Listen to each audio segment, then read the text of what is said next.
5-6 жылдан бери эксперимент катары башталган жан башына каржылоо системасы өзүн актаган жок. Алгач Чүй облусунда, анан Бишкек жана Ош шаар мектептеринде, ошондой эле Ысык көл облусундагы мектептер өтө баштаган бул системадан үнөмдөлгөн акча кайра билим берүү системасына түшпөй калды. Мурдакы учурларда биз ошол каржылоо принцибин колдонуп үнөмдөгөнгө аракет кылган каражаттарыбыз көбүнчө республикалык бюджеттен эле кыскарып, кайра биздин системага кайтпай эле ошондой кыскарып атканын байкадык да.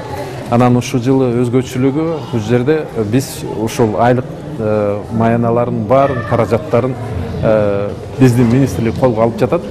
Анан өзүбүздүн райондун алдыбыздагы бухгалтерия аркылуу ошол айлык таратылат. 3 жылдан бери жан башына каржылоо системасына өтүшкөн Ысык көл облусундагы мектептер жаңы ыкмага кадыр эсе көнүп, жада калса мурдага караганда көбүрөөк маяна алып калышкан. Кудайга шүгүр, бул жан башына каржылык өткөндөн бери биздин мугалимдерге жакшы квартал сайын стим фонд алат, КТУ алышат.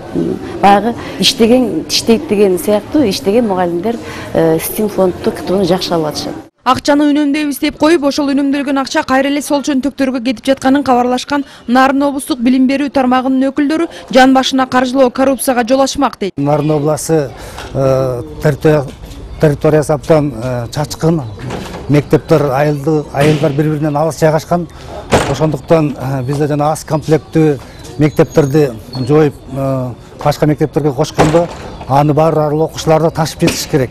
Ошондуктан аралык алыс болгондуктан бизге абдан кыйынчылыктарды пайда кылат, анан көптөгөн чыгымдарды жаратат. Министрликтин маалыматында быйыл жаңы окуу жылынан тарта мектептер каржылоонун бирдиктүү борборлоштурулган системасына өтүшү мүмкүн. Учурда бул боюнча өкмөттүн атайын токтому даярдалып жатат. Айжан Омолдошова, Бактурсун Дүйшөнбеков, Коомдук, 1 канал.